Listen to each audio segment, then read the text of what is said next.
Senate Transportation, Finance, and Policy Committee will come to order. It is Thursday, February 10th, 2022.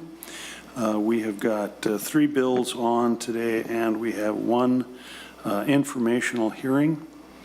And as I indicated on Tuesday, we're going to take the roll because I'm not sure who is appearing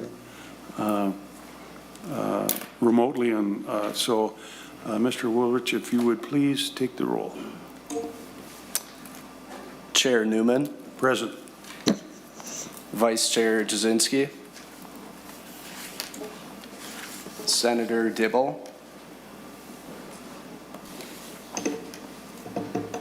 Senator Carlson. Here. Senator Coleman. Here. Senator Howe. Present. Senator Johnson Stewart. Present. I got one of my. Senator Kent.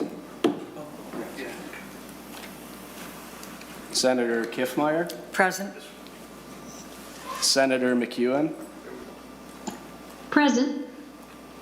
Senator Osmick. Present. And Senator Pratt. Here.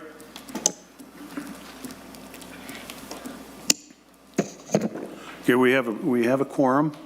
The first bill up is a bill that we started on Tuesday, and we're going to bring it back up at this time. That would be Senator Coleman's bill 2844, and I believe we were at a point where there were some amendments that members wanted to offer. So I would entertain those amendments at this time. Senator McEwen. Thank you, Mr. Chair. I would like to offer the A1 amendment.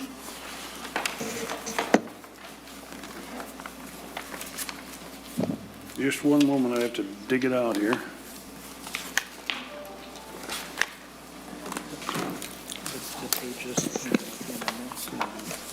Is it posted? No, that's just going to email it to me to post.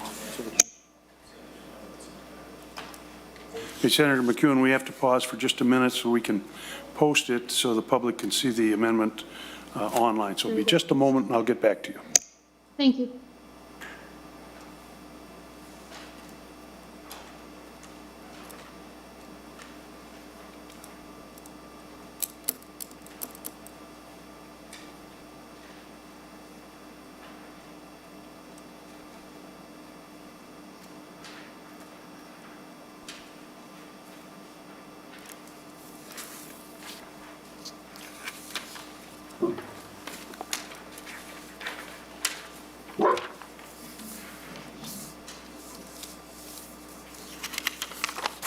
I'm just going to shut a door real quick so that I don't have barking dogs. Just a moment.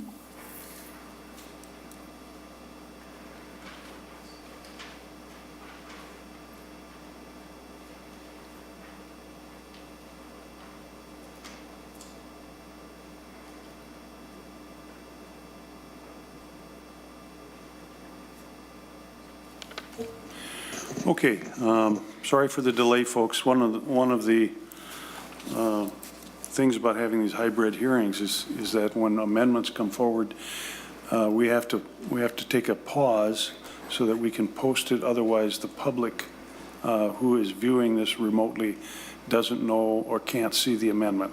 So that was the reason. That's the reason for the delay. Senator McEwen, you have got the A1 amendment. You have the floor. Thank you very much, Mr. Chair. I do have the A1 amendment. It is called a racial impact screening that would be added on to this bill. And people can take a look at the wording, but the reason that I'd like to offer this, and I would like to ask for a roll call, Mr. Chair, on this amendment. Roll call granted. Thank you, Mr. Chair. Anytime we're talking about increasing the incarceration time for any crime in our state, we really need to think very carefully, as I know all of you are well aware, I heard recently a comment about how Minnesota, being a more progressive state in regard to incarceration, we lean into our probation system more than other states in the United States. But I think it's important for us to contextualize what that really means. Although Minnesota does have a much lower incarceration state than other states, we still incarcerate more people per capita than all of our allied nations. So England, France, Germany, Denmark, on and on and on. Minnesota incarcerates more than 2 times our peer nations' people of our population per capita. So we have a mass incarceration problem here in Minnesota, in spite of us priding ourselves in having a more progressive approach than perhaps Texas or Louisiana or some of our other states. So it's nothing to brag about. So anytime we're talking about looking at increasing in our penalties for crimes or adding new crimes to our criminal code, something that is very, very important for us to do is to look at the racial impact of what that, the impact of adopting that law would have on racial justice issues within our state. And we also know that Minnesota has racial justice problems big time throughout many of our systems, but certainly within our incarceration system. We incarcerate a grossly disproportionate number of people of color in Minnesota.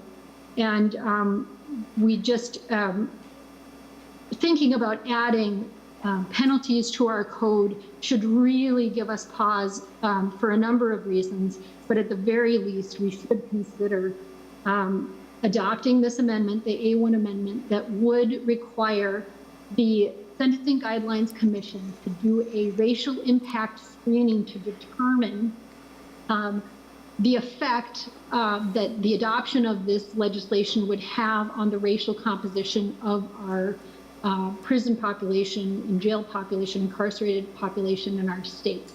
And this amendment would require that if the Sentencing Guidelines Commission finds that the legislation would not have an impact, then they can just tag on a statement, submit that, explaining the results of their screening. But if the screening indicated that it would have an effect, then we would have all the information we need to make a really good decision about whether or not it would be a wise idea to increase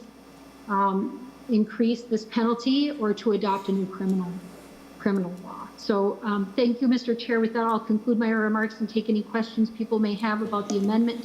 I think it's pretty self-explanatory. Thank you, Senator McEwen. Before I go to Senator Coleman, any other senators want to speak to this amendment, to the A1 amendment? I do not see any. Senator Coleman, to the A1 amendment. Thank you, Mr. Chair, and thank you, Senator McEwen, for the amendment. According to the author, this looks at increasing incarceration time, and I really believe that that's under the purview of judiciary. We are specifically looking at, and this has been mentioned several times, the license revocation piece of this. That is our purview on this, and so at this time, I would like to have that conversation in the proper committee. Thank you, Senator Coleman, and I agree with Senator Coleman. The A1 amendment speaks to correctional institutions, correctional facilities, victims of crime, Sentencing Guidelines Commission.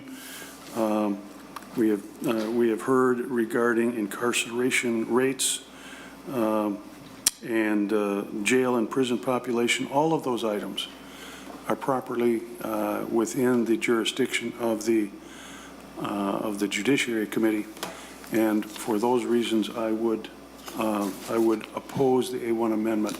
Senator McEwen. Thank you, Mr. Chair, and thank you, Senator Coleman. I would respond to that comment by noting that this committee in particular heard last session some very compelling testimony about how license revocation leads to a cascading effect for many people, including incarceration, including many secondary effects. So, so respectfully, Mr. Chair, respectfully, Senator Coleman, I would assert that this is absolutely within the purview of this committee in regard to if we're tagging on license revocation, that has a whole spectrum of effects and can lead to people experiencing incarceration. It has a whole cascading effect, and then this committee is well aware of that from the testimony that we've heard. So I won't go into detail there. A racial impact statement absolutely is necessary and is connected to license revocation. Thank you, Senator McEwen. Mr. Wilbert, you'd please take the roll. On the A1 amendment, Chair Newman, No. Vice Chair Jasinski, Senator Dibble, Senator Carlson, Yes. Senator Coleman, No. Senator Howe, No. Senator Johnson Stewart, Yes. Senator Kent, Senator Kiffmeyer, No. Senator McEwen, Yes. Senator Osmic, No. Senator Pratt. No. There are 6 nays and 3 ayes.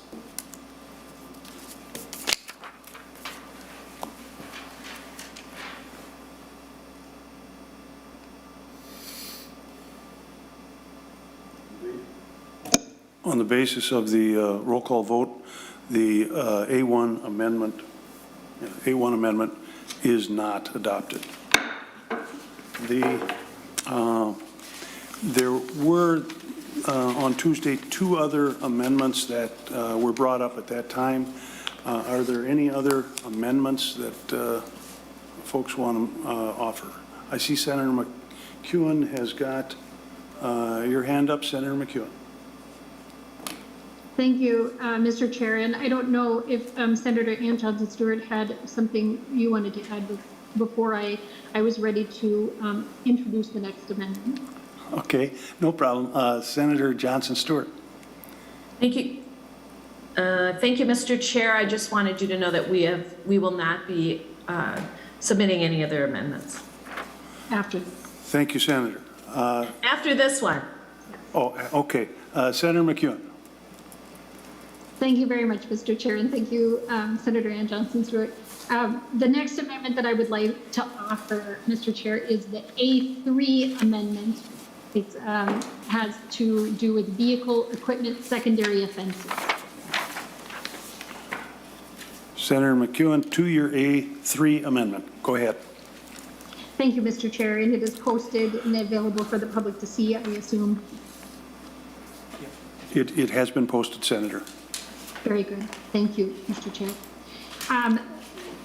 Colleagues, I offer the A3 amendment to add on to this bill. It has to do with a problem that is very much connected to the problem that this bill purports to address, and that is the type of stop that are conducted by police officers, by our state patrol on our roads and our highways.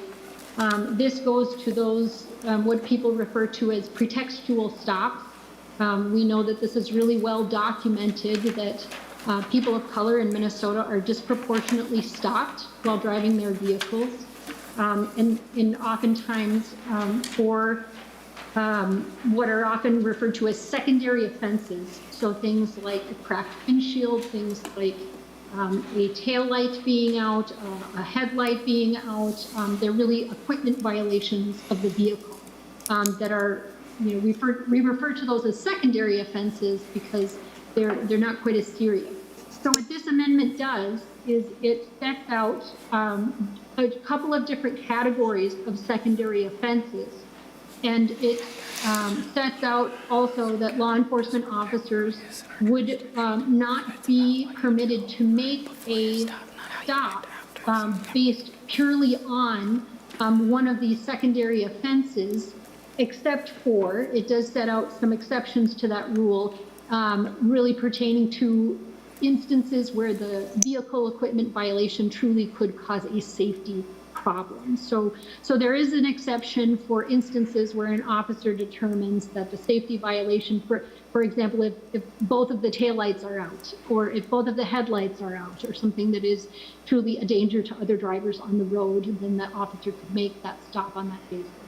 However, the secondary offenses then would otherwise not give rise in and of themselves to a vehicle stop by a police officer.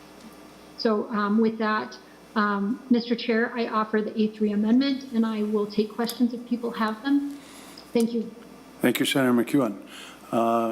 Any members wish to address or ask questions of the A3 amendment? And Mr. Chair, I forgot to ask, I would also like a roll call on this vote, if I might. Roll call is granted. Any members wish to address the A3 amendment?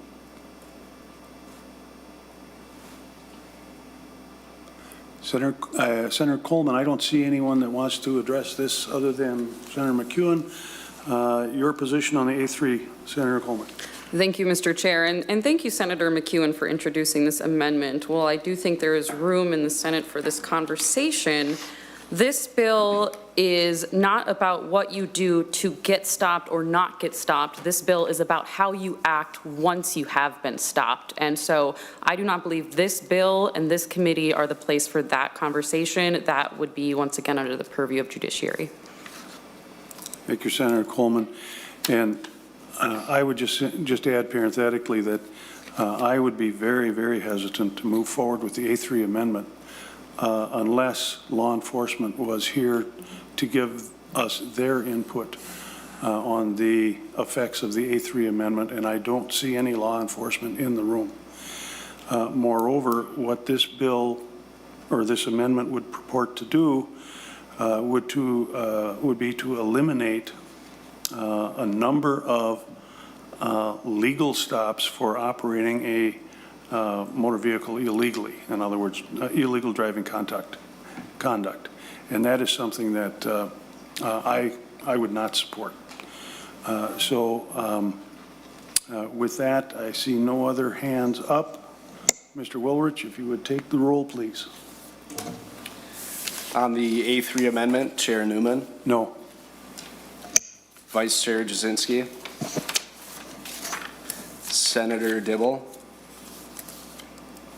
Senator Carlson, Yes. Senator Coleman, No. Senator Howe, Nay. Senator Johnson Stewart, Yes? Senator Kent, Senator Kiffmeyer, No. Senator McEwen, Yes. Senator Osmek, No. Senator Pratt, No.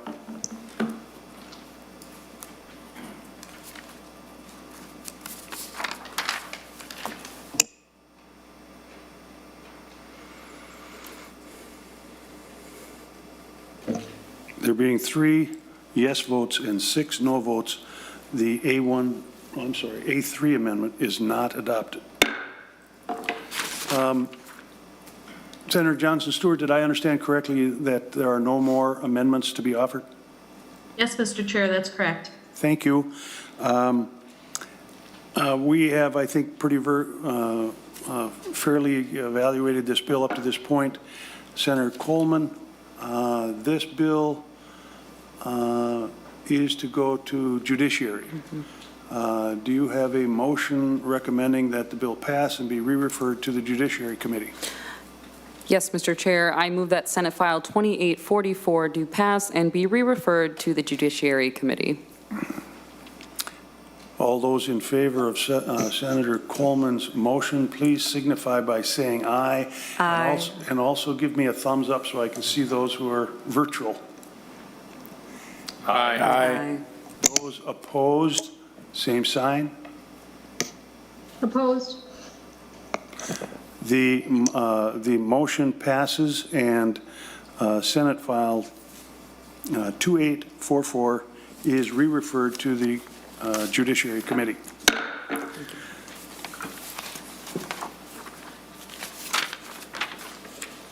Next up, we're gonna pick up the Howe bill. It's Senate File 2875.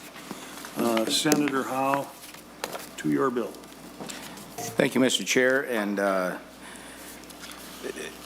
Senate File 2875, what this bill does is actually extends and accepts more documentation that would allow you to get veteran on your driver's license or state ID. Currently, the way that this came to me is the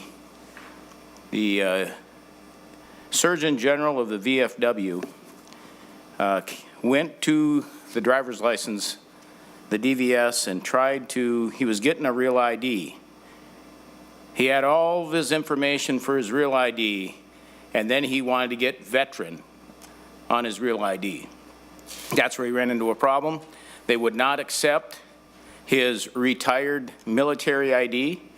They would not accept his VA health card. They said they had to have a DD-214. Well, if those folks that have served know how valuable the DD-214 is, your discharge papers. It's not something you carry around with you all the time. It's a very important document, has your social security number on it, has all your military information on it. I keep mine in my safe.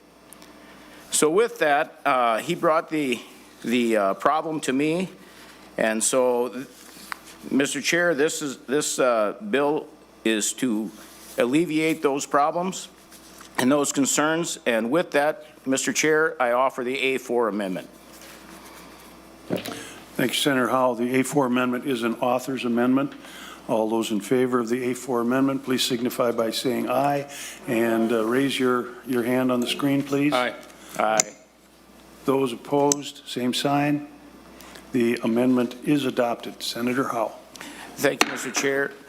So what this bill does now is that it will accept not only the DD-214, but it'll accept the NGB 22, which is the Reserve or National Guard, actually the National Guard equivalent of a DD-214 that confirms an honorable or general discharge status.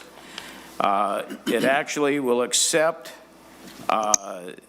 the National Guard, Reserve, or Armed Forces who's got a veteran identification card, which is normally, so you've got an ID card from the National Guard, the Reserves, or any one of the Armed Forces. You also have from the VA, you can get a Veterans Health Identification card if you're a veteran, so it'll accept that. So with that, Mr. Chair, I'll yield for any questions that people may have so I can clarify. Thanks, Senator Howe. Any questions, comments by members? And I don't see Senator Carlson. Thank you, Mr. Chair. I guess I have a question of clarity here. Is the requirement of a DD-214 in statute, or is that just someone's idea that provides proof? I guess I'm wondering, why do we have to change the law to make this acceptable? Senator Howe. Thank you, Mr. Chair. And Senator Carlson, it's in statute. So this, this is an attempt to make it easier to identify that you are a you're a veteran. Thank you, Senator Howe. Thank you, Mr. Chair. Any other questions on Senator Howe's bill? I do not see any. This bill, Senator Howe, goes to the Veterans Committee. Do you have a motion? Thank you, Mr. Chair. I move that Senate File 2875 as amended be passed and re-referred to the Veterans Committee. All those in favor of Senator Howe's motion, please signify by saying aye and give me a thumbs up on the screen. Aye. Aye. Those opposed, same sign. The bill is passed and is on its way to the Veterans Committee.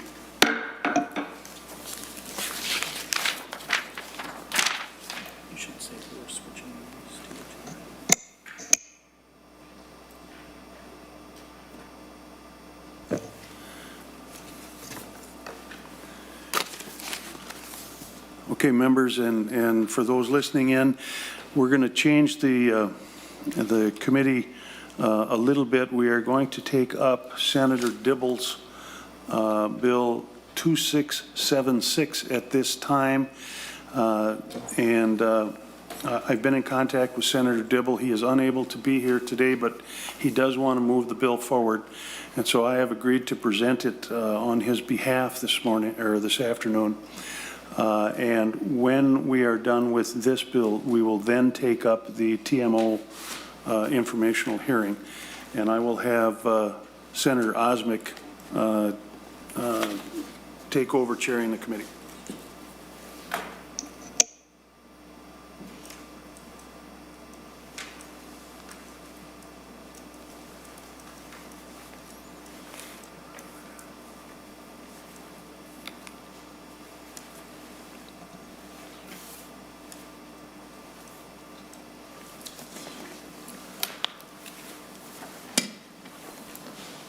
The bill before us is Senate File 2676, Senator Newman.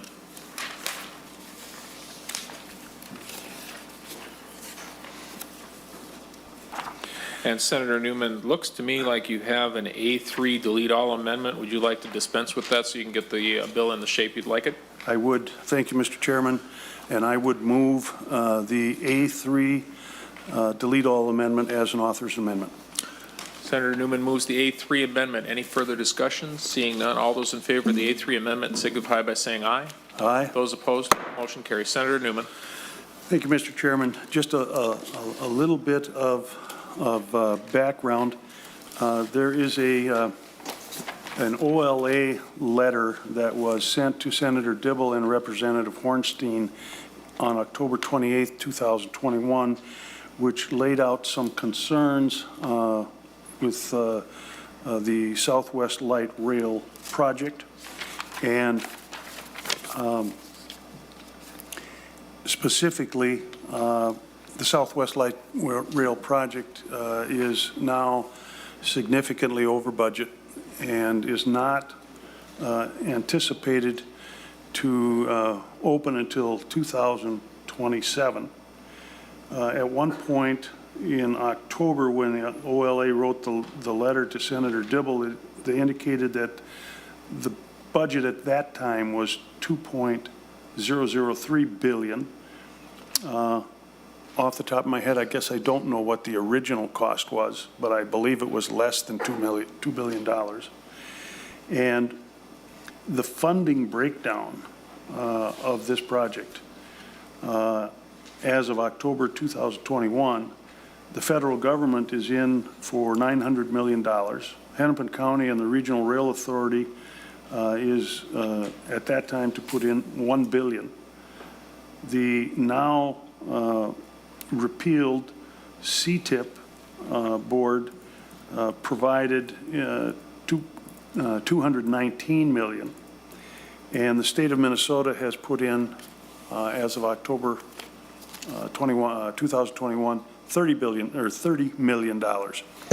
So there was an article in the Star Tribune dated January 26th, and that's when most of us realized that the ultimate cost for this, anticipated at $2.7 billion, and isn't going to open up until 2027. What occurred is Senator Dibble and Chairman Hornstein in the House, representing that district where the light rail is located, are very concerned about the cost overruns and some of the ongoing problems that have been going on. So the idea is to adopt this bill as soon as possible. It has a number of stops in the Senate, after which it'll go to the Senate floor. We are hoping that we will pass it off the Senate floor, send it over to the House, and Chairman Hornstein has agreed to accept the Senate language, send it to the governor, and see if we can get, in effect, a jump start on this audit. rather than waiting until the end of the session. We don't want to wait that long. So with that brief explanation, perhaps, Mr. Chair, I could have Ms. Stengel walk you through the A3 amendment, and then I'll try and answer any questions that members may have. Before we move to Ms. Stengel, Senator Newman, just for your information, the low number after they reduced the number of stops on Southwest Light Rail went down to $1.744 million as the cost estimate as of 2015. So what's happened now is an entire $1 billion has been added to the cost projections, and that is from Met Council information. Ms. Stengel. Thank you, Mr. Chair, members. The A3 amendment is in two sections. The first section has to do with the project review or evaluation we've been talking about. The legislative auditor is required to conduct either a special review, a program evaluation, or a combination of the two of the Southwest Light Rail project, and they can determine what pieces best fit into either of those types of programs. And then there is a list of items that the OLA must examine, but the OLA does set the scope of this review.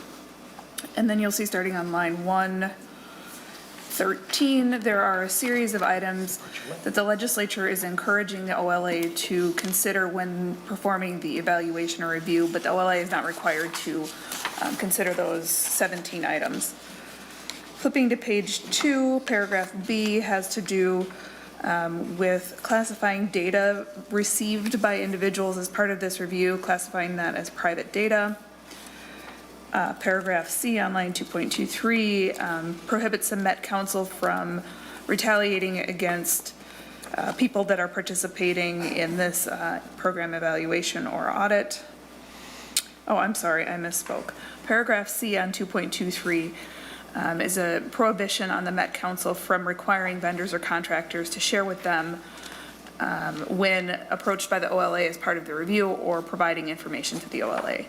Paragraph D on 2.28 is the prohibition on retaliation by the Met Council against its employees for participating in this review or evaluation. On the top of page 3, paragraph E prohibits the Met Council from requesting or the reassignment or removal of one of the vendor or contractor's employees based on their participation in this review. And then the last bit there is about the Met Council is prohibited from retaliating against or taking adverse action against a vendor or contractor based on that contractor or their employee participating.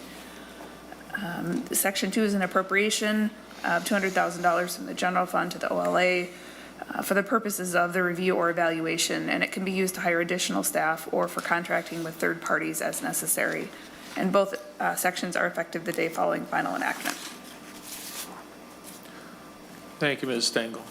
We'll start with testifier Senator Newman, unless you'd like to speak to that. No, we've got Ms. Randall from the OLA would like to speak to the bill. Ms. Randall, will you identify yourself for the tape and begin your testimony? Thank you, Mr. Chair and members. For the record, my name is Judy. Okay. There we go. Thank you, Mr. Chair and members. For the record, my name is Judy Randall. I'm legislative auditor, and I'm pleased to be here today to talk about this bill. First, I want to say that we are also very concerned about the Southwest Light Rail Transit Project, and we are already beginning to take action on some of the items included in this bill. We are planning to send a request to the Metropolitan Council to start to dig into this. So we already have the authority to conduct a special review, and we plan to do so. So that being said, I do have some concerns related to the bill.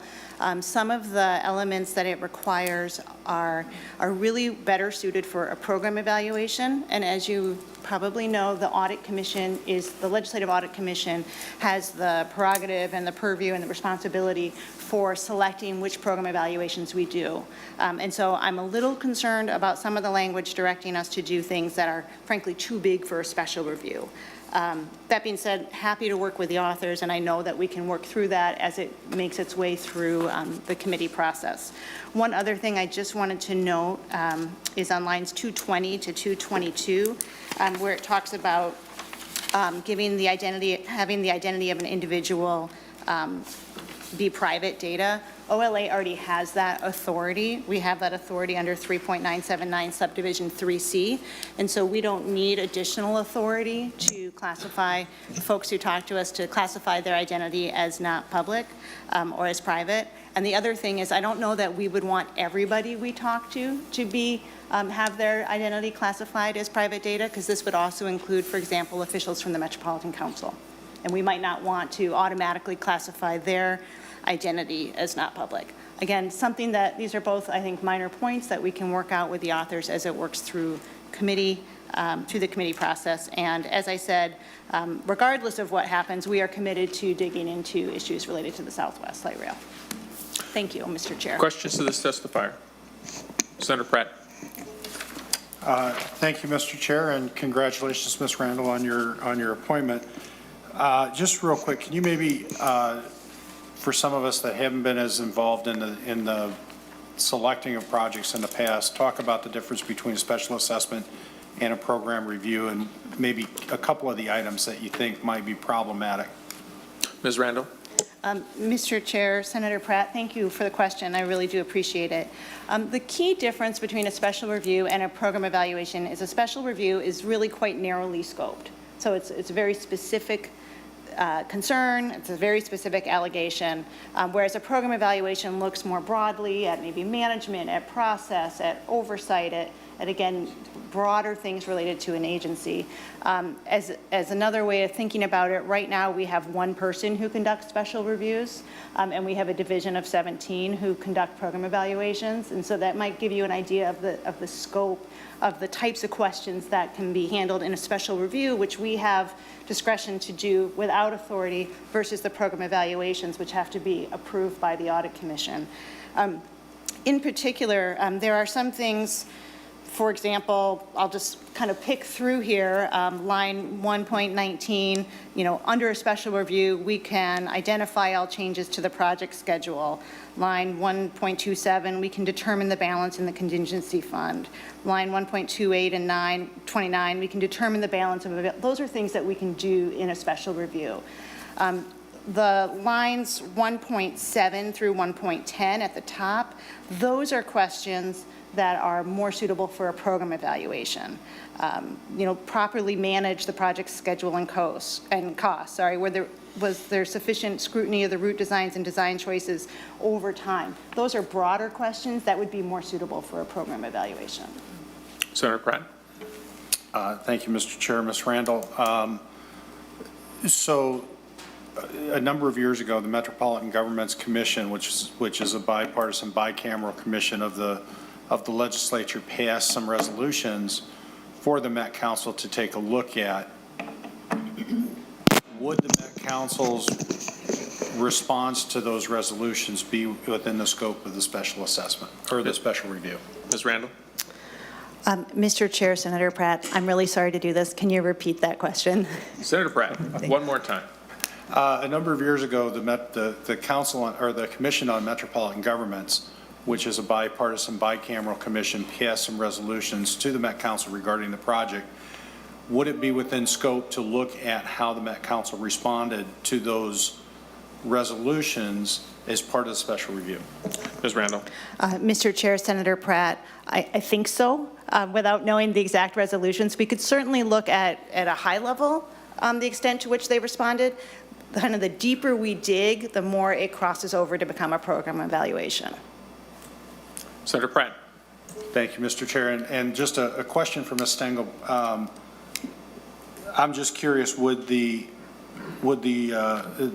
organization of Metropolitan Council also include the tab, or if we wanted the ability to go a little deeper, would we have to identify the tab or any other subcommittee separately? Ms. Stengel. Thank you, Mr. Chair and members. The TAB and all of those other organizations are part of the Met Council, so the Met Council is sort of the umbrella, so I think that would encompass everything. And also the OLA is given sort of broad discretion into picking and choosing what to look at, and if they found some of those things they wanted to look at, they could certainly do that without us telling them to look at the TAB, although you could say that if you wanted to. Any further discussion or questions to this testifier? Seeing none, thank you, Ms. Randall. Senator Newman, do you have any additional testifiers? I see two Yeah, on the list. Thank you, Mr. Chairman. I just wanted to indicate that I have talked to Ms. Randall before the hearing today, and, I'm very hesitant to entertain any amendments to Senator Dibble's bill. I'm really confident that Senator Dibble and the OLI will be able to work out a compromise. The bill, I believe, is going from here to state government, and by the time it gets there, I would expect that there may be an amendment. But for today, I would request that the committee, that we ultimately move this out and send it over to state government. I just don't want to begin amending Senator Dibble's bill. Any further testimony from individuals in the room?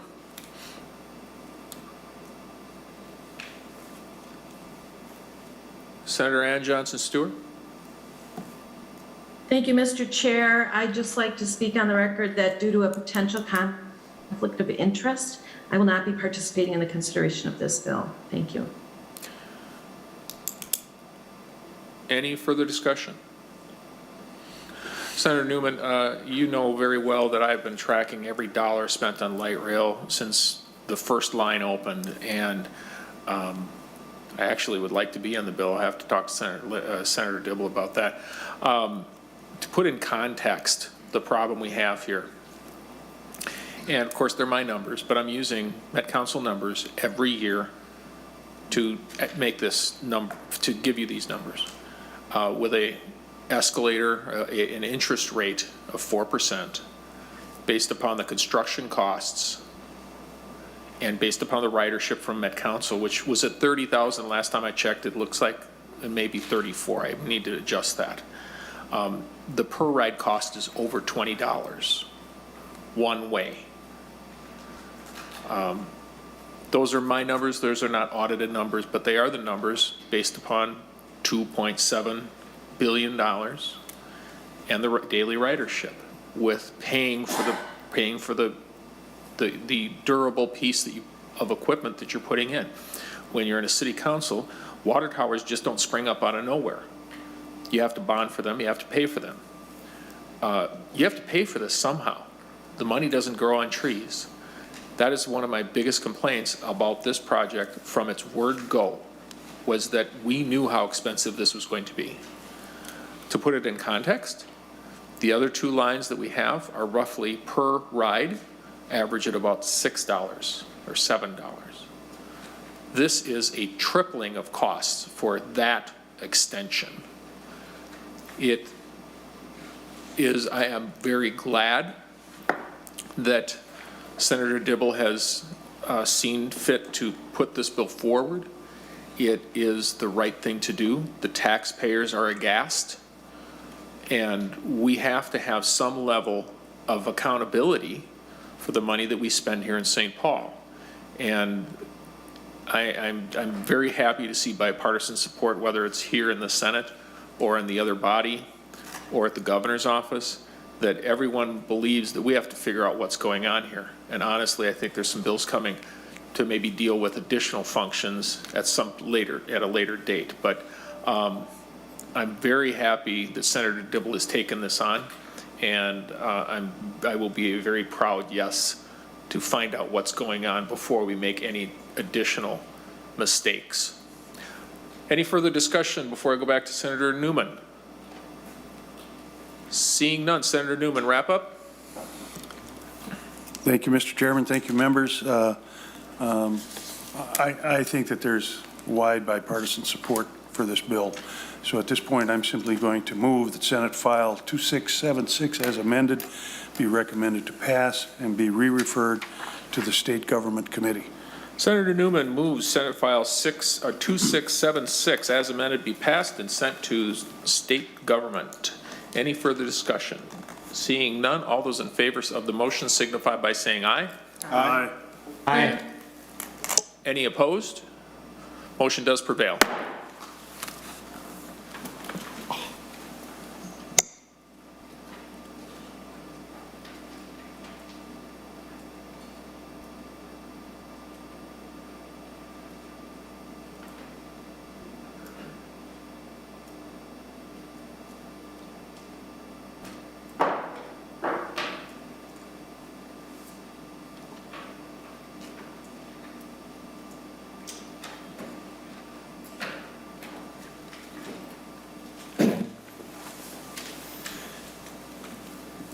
We have one matter remaining on our agenda for the day, and that would be an informational hearing on transportation management organization. There are 4 individuals who are identified on my sheet to testify. The first 3, and I'd invite the first 3 to come up, Melissa Madison, Christine Levens, and Sam Rockwell.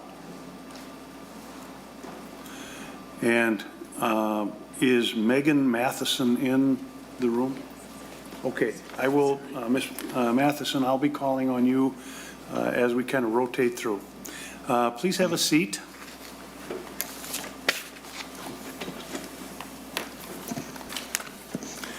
I'll call on Melissa Madison first. And if you would speak into the microphone, identify yourself, with whom you are associated, and proceed with your testimony, please. Thank you, Chair Newman, for the opportunity to be here today and to share more about what TMOs do. I'm Kate Meredith. I'm Vice President at Commuter Services. Our Executive Director, Melissa Madison, is out of state. Otherwise, she would be here, but I'm very happy to be in her place today. And I am here with my colleagues. There are 5 transportation management organizations, or TMOs, that serve the 7-county metro area. There's Move Minneapolis, which serves downtown Minneapolis, and Christine Levens is here representing that organization. I'm with Commuter Services. We're also known as the 494 Area TMO. There's Move Minnesota, representing St. Paul, and Executive Director Sam Rockwell is here next to me. And then we have Commute Solutions. It's the Anoka County TMO, and Megan Matheson is here with that organization. Along with these 4 organizations, Metro Transit serves the remaining 50-plus cities in the 7-county metro area that is not served by the other TMOs. So it's more of an internal TMO. And they are not here today, but we work closely with them, and they are aware that we are presenting today, and they're very happy to have us here. So each TMO receives between $150,000 to $300,000 annually to work on congestion mitigation air quality from the federal CMAQ grant. And each TMO receives local funding to match the CMAQ grant. Every TMO works in their local area closely with employers, commuters, chambers of commerce, residents, and community groups. Though we have our own unique projects, we all promote free regional programs, including the ride matching program that connects commuters from similar areas and that have similar schedules to explore carpooling and vanpooling potential. And the free guaranteed ride home program, which provides a safety net for commuters to get home in situations when they might have to work late or pick up a child at school who's feeling ill. It provides a free ride home. And all TMOs promote transit and bicycle commuting. In addition, every TMO encourages the expansion of transportation options to make it easier for more people to choose alternatives to driving alone, either for their commute or for general transportation. So that gives you an overview of what TMOs are, and I'm going to pass it on over to my colleague from Move Minnesota. Thank you, Sam. Thank you, Ms. Madison, for your testimony.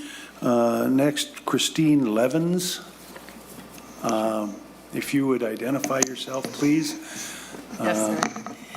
My name is Christine Levens. I'm the interim executive director. And if you could turn the, excuse me, if you could turn the computer just a little, there we go. Okay. And then speak into the microphone, please proceed. Yes, sir. My name is Christine Levens. I'm the interim executive director for Move Minneapolis. Move Minneapolis currently serves employers, commuters, and residents in the downtown Minneapolis core in the North Loop neighborhood, using a footprint of landmarks that's from Target Field to U.S. Bank Stadium, from the Federal Reserve Bank building to Hennepin County Medical Center. Like my TMO colleagues, we promote commuting programs like ride sharing, vanpooling, and carpooling. But because of the density of our service area, we have a hyper focus on promoting multimodal transportation to alleviate congestion. We provide a lot of information about bike routes to downtown, safe places for bike storage, as well as facilities for shower and changing. We promote walking to work, which could be an entire commute from your front doorstep to the office, or from a carpool through the Skyway to your cube. We also support shared commuting programs that are available downtown, like electronic scooters, Nice Ride bikes, Our Car and Uber and Lyft options. We also promote the assets of the ABC Ramp Mobility Hub, where commuter rail, LRT, buses, carpools, and bike trails converge at the end of downtown and then connect to our 9-mile Skyway system. For employers and employees, we work with over 300 downtown employers, helping them enroll in benefit services like MetroPass that provides discounted fares across all transit services. Move staff also hosts open office hours to help employees determine and figure out how to use transit. So that might be, what is my best route from my house to work and back? Webinars on how to ride the bus. How do I buy fare? How do I pay when I get on the bus? How do I read signs? And how do I manage a transfer for multi-mode use? For example, if you got off the commuter rail, how do I connect to the LRT, to the bus, to my office? Move has helped large employers like RBC Wealth Management, Thrivent, Deluxe, and Amazon with relocation assistance, employee transportation surveys, employee benefit events, and facility evaluations. Because downtown has a high concentration of hospitality and restaurant venues, we've developed resources for shift workers, information about a 24-hour commute resources, a guide to affordable transit options, and the majority are available in multiple language to increase access, equitable access to information and services. Like our colleagues you'll hear, we also develop guides to remote work, best practices, and policy benefit reviews. Lastly, Move Minneapolis is an affiliate of the Minneapolis Regional Chamber, which allows for additional relationship building amongst our employers, promotion of our services, and broader outreach through chamber staff. Thank you very much. Thank you, Ms. Levins. Next, we have Mr. Rockwell. If we could turn the camera a little bit more. There, we've got you. Cinematographers. State your name, tell us who you are with, and proceed with your testimony, please. Thank you, Chair Newman and members of the committee. My name is Sam Rockwell, and I am Executive Director of Move Minnesota. Move Minnesota serves as the transportation management organization for the city of St. Paul.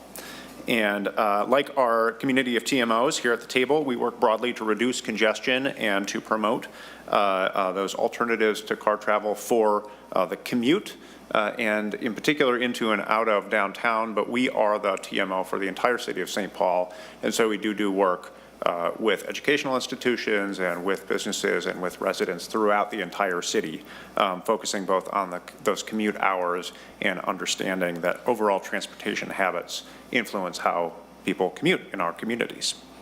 We primarily do our work through education and by providing technical assistance. And I know there's a fair amount of overlap. We've heard a bit about it already on our education work and engagement work. So I'll touch briefly on that and talk a little bit more on our more unique technical assistance and partnership with the city of St. Paul. In our educational work, like Move Minneapolis, we connect with both employers and employees to provide resources and education. For example, we do direct outreach and partnership with employers in the city of St. Paul, providing information about MetroPass and other programs, and providing assistance in exploring how they can better accommodate and encourage biking, walking, rolling, and transit use and benefit from those initiatives. When we are working with employees and community members, residents, we do a variety of initiatives, from an annual survey in conjunction with the city of St. Paul to understand those commute patterns and understand our residents' perceptions and employees' perceptions of the future of transit. So we are being responsive not only to what we think is the right thing to do, but also understanding what the employee base in St. Paul thinks we need to be doing. We lead bike rides and showcase the joy and ease of bicycling in St. Paul to build community. We provide guides on understanding what is accessible by different modes of transportation based on different locations, and participate in community events and conduct direct engagement with transit commuters through community engagement, again, to understand what elements of their commute are particularly important to them and to let that guide some of our work. In addition to this, Move Minnesota has a greater focus than some of our fellow TMOs on coordinating with the real estate development community and the property management community. To begin, we work with the city of St. Paul to provide TDM reviews of all of their development applications. TDM is Transportation Demand Management. And so those are all the techniques of how a property owner and a real estate developer can think about how they manage traffic flows by whatever mode it is into and out of that specific geography. So we do this work both with the big master developments like the Ford site and the Hillcrest site, and also with smaller individual developments. So every major project, development project in the city of St. Paul has to undertake a TDM review. And we do proactive outreach with these development partners in that real estate development process so that we're not just reviewing and checking a box in the review process, but we are providing those best practices ahead of time, working with developers on those best practices for managing traffic flows, for building community, both to provide those benefits for developers and for their tenants. We also provide technical assistance with the city of St. Paul as they are looking at their policy framework and their code framework for managing transportation and transportation demand management. So we have partnered on rewriting of the city code related to TDM reviews. And we also work right here in the Capital Area Architectural and Planning Board with the CAP Board, which is a partnership between the city of St. Paul and the state on the development future of the capital area, including the Sears site, and figuring out how to best manage those transportation flows in and out of that site. Finally, and importantly, a key part of the substance of our work, whether it's intersections with employers, residents, community members, or the development community, is educating why the work is important, because that can drive some of those decision-making, some of that decision-making in each of those arenas. So we know, for example, that car-related injuries are the leading cause of injury and death for children. So we know that changing commutes can both benefit commuters, but also can benefit the communities in which those commuters are operating.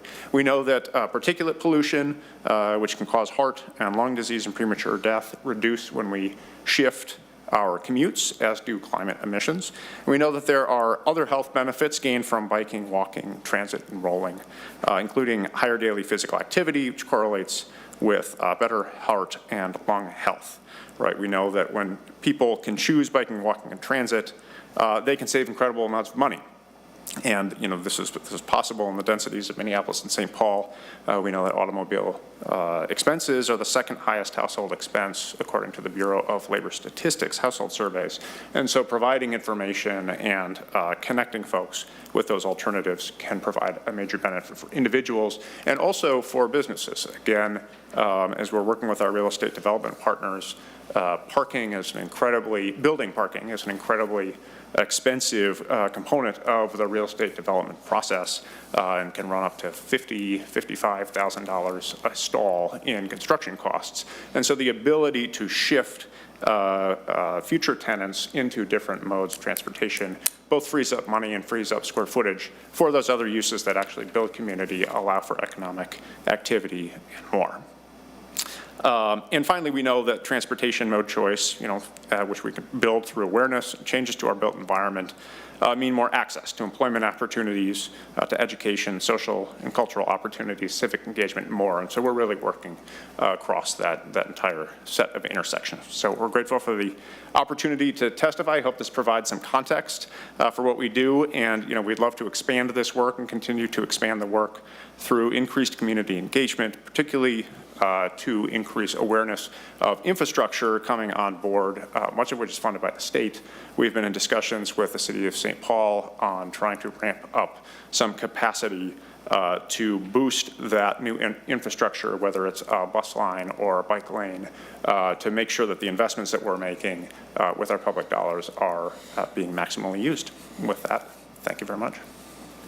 Thank you, Mr. Rockwell. Perhaps you could change places with Ms. Matheson, and that way we can get her on camera and get her close to the mic. Ms. Matheson, thank you for coming. Welcome to the committee. state your name, with whom you are affiliated, and proceed with your testimony, please. Thank you, Mr. Chairman, members of the committee. My name is Megan Matson, and I represent the Anoka County Transportation Management Organization called Commute Solutions. And just a little bit of a background, Commute Solutions is part of the overall transit unit within the county, and so we have a variety of different programs, and Commute Solutions is just one of the programs that contributes to the overall success of Anoka County Transit. And I'm honored to be here to talk today about the positive things that we do for our community. So just a bit of a background, Anoka County has 21 cities in it. It's both urban and rural. So towards Minneapolis, there's cities like Columbia Heights and Fridley, and then the further north you go, we have cities like Oak Grove and St. Francis. So there's a lot of different dynamics in terms of transit within our community, and we try to kind of meet all of those needs. So we have regular route bus service in the southern portion of our county. We also have Metro Mobility. And then for the overall county, we have Transit Link dial-a-ride service that connects transit users to a location where regular route bus service doesn't operate. We also have the North Star train that travels from the city of Fridley to the city of Ramsey that goes through our county. And then we also have a service called MedLink, which is a volunteer driver service.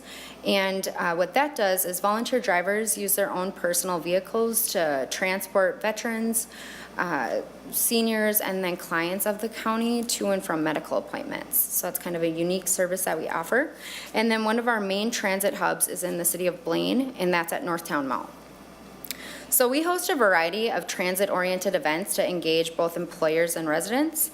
And some of our main events that we host are an Earth Day celebration, 31 days of biking, Bike to Work Week event. We do a commuter challenge, and then we celebrate Car Free Day. So last year in 2021, we had 1,600 participants in our events, which was a 35% increase from 2020 to 2021. Some of our biggest challenges with some of the most significant things that happened last year is that during our 31 days of biking, all of the participants biked 7,500 miles. So that's kind of impressive. We have high engagement.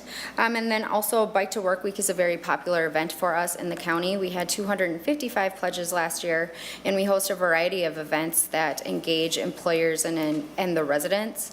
And so we provide like a bike safety training course. We do a community bike ride, and then we also do free bike safety checks that kind of educate all of the participants on how to do their own bike safety checks throughout the biking season.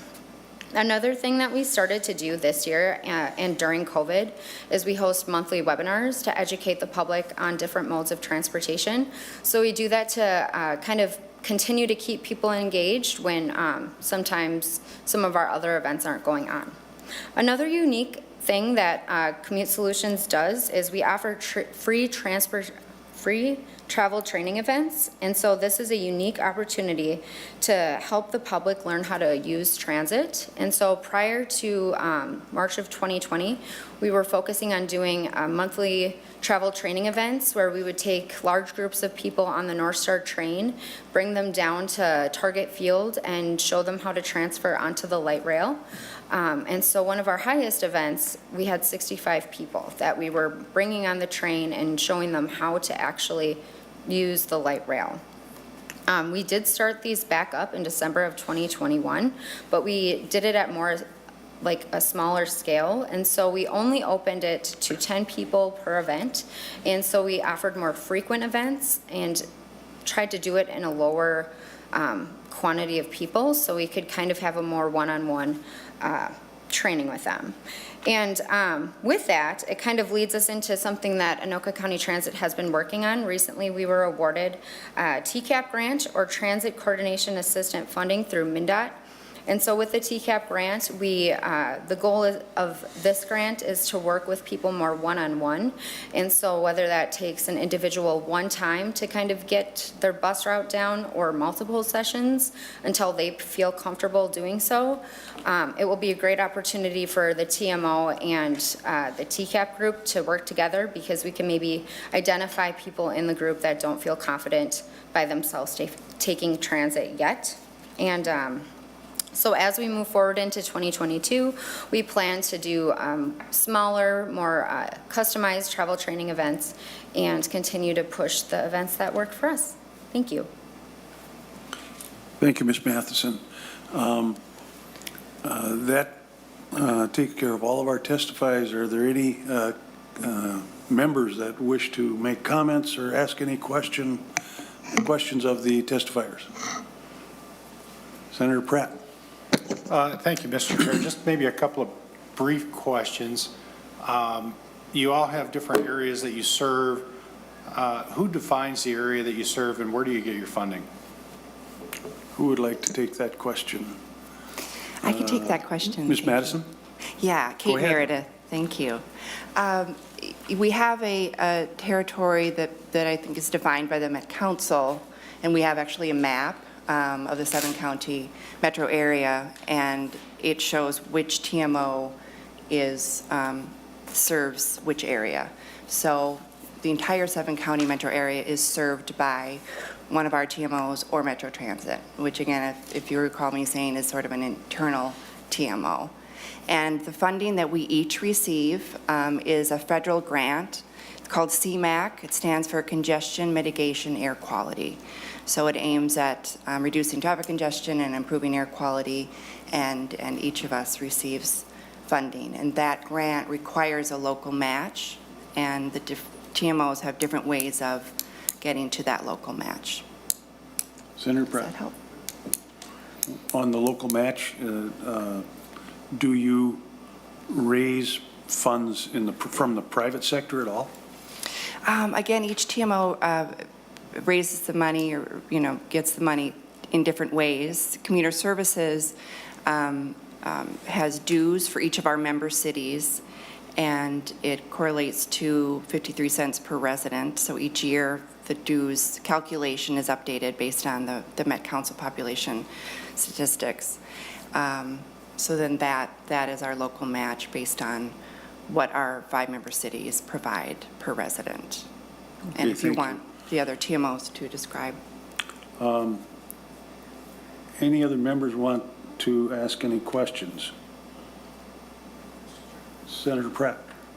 Thank you, Mr. Chair. So every community in the metropolitan area is represented by a commissioner, and I know that at least for Metro Transit, a number of communities have opted out and gone with suburban, some suburban transit provider.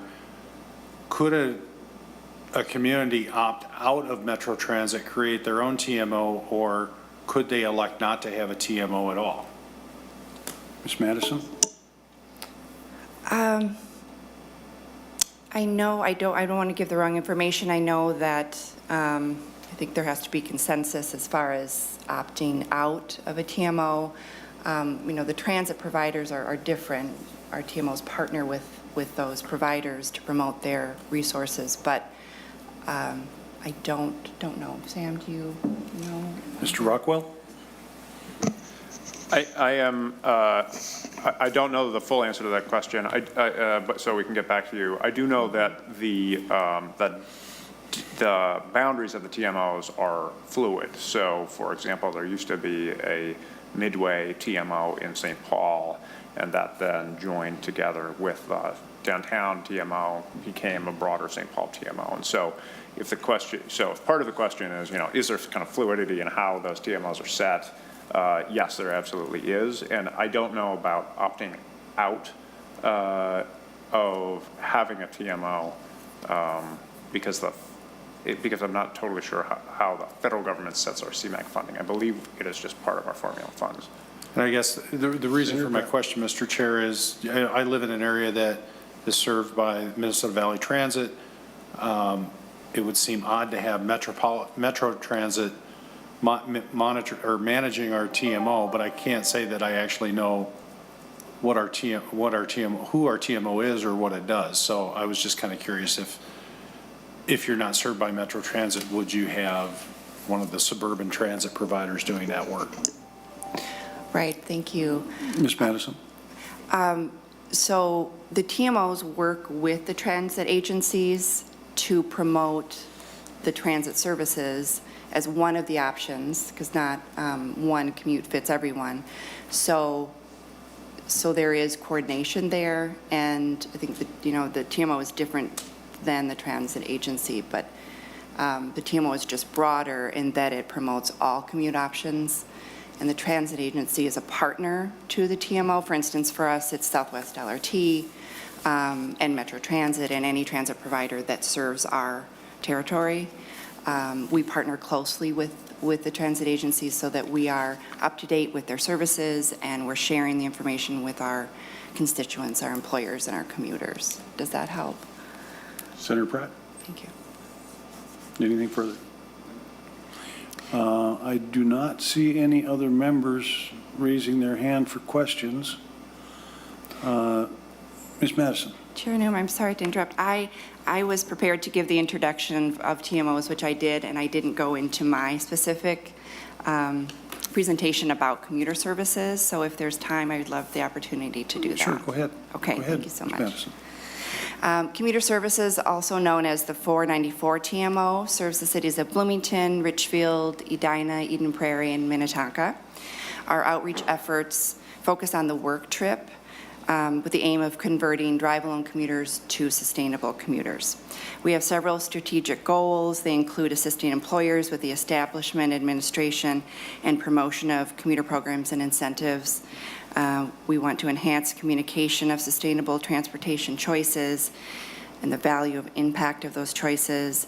And we also provide, you know, customized, individualized commute plans through resources and services for commuters. We believe that really providing one-on-one assistance makes a difference in changing the habits of drive-alone commuters. Some specific examples of how we assist employers is we help companies enroll in transit pass programs so they can offer especially discounted passes to their workforce. We set up and manage preferential carpool and vanpool parking at work sites.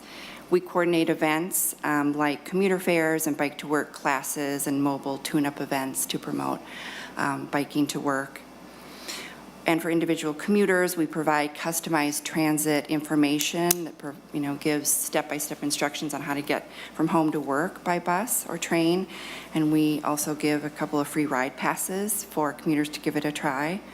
We have an array of materials to encourage bike commuting, especially for shorter commutes.